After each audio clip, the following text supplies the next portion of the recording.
100 gram പച്ചമുളക് വാങ്ങാൻ പറഞ്ഞാൽ 1/2 കിലോ വാങ്ങിക്കൊണ്ടിരും. 1/4 കിലോ ക്യാരറ്റ് വാങ്ങാൻ പറഞ്ഞാലോ 1 കിലോ വാങ്ങിക്കൊണ്ടിരും. ചോദിച്ചാൽ എന്താ പറയാറിയോ? അല്ലെങ്കിൽ പിന്നെ നാളെ പിന്നെ നീ ഇതെന്നെ വാങ്ങിക്കൊണ്ടിരാൻ പറയുന്നു. അല്ലാതെ ഇപ്പൊ ഞാൻ മാത്രമേ എങ്ങനെയുള്ളൂ? രാവിലെ ഓഫീസിൽ പോയാൽ 2 കോളെങ്കിലും കുറഞ്ഞത് വിളിക്കൂട്ടോ. ആദ്യത്തെ കോൾ ഒരു 10:30-11 മണിക്കാ വരാം. ഫസ്റ്റ് ഡയലോഗ് എന്താ വെച്ചാല് എന്തൊക്കെയാ അന്നത്തെ പ്രോബ്ലംസ് എന്നാ.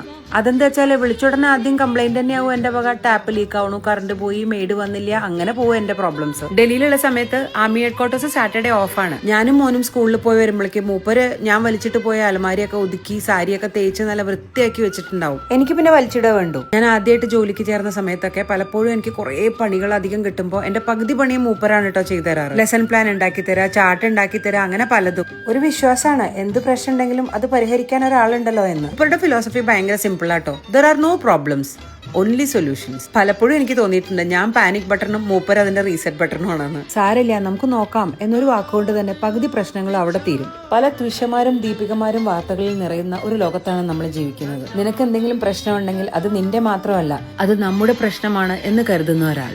ലൈഫിൽ നമ്മൾ പാനിക് ആവുന്ന പല സിറ്റുവേഷനിലും ഇതുപോലൊരു റീസെറ്റ് ബട്ടൺ, അത് തന്നെയാണ് ഏറ്റവും വലിയ സമ്പത്ത്, അത് തന്നെയാണ് ഏറ്റവും വലിയ അനുഗ്രഹവും.